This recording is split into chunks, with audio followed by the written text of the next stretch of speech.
Okay, here is the script. So I'm supposed to read the following. If you want to learn how to draw portraits, go to the website portraitartacademy.com. That was it. Good luck.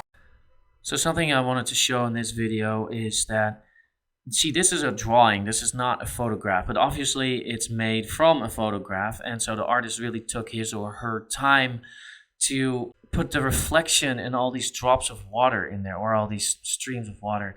You can see this dripping here, but every drop, every little stream of water has a reflection in it, because it's a shape that, you know, it's liquid and it bulges a little bit, and so it's like roundish, and so it becomes a really interesting drawing that way.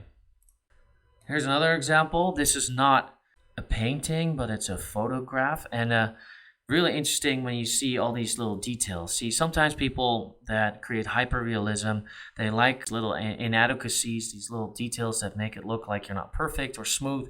And so all these little things in the skin, they create a different surface for all these little water drops.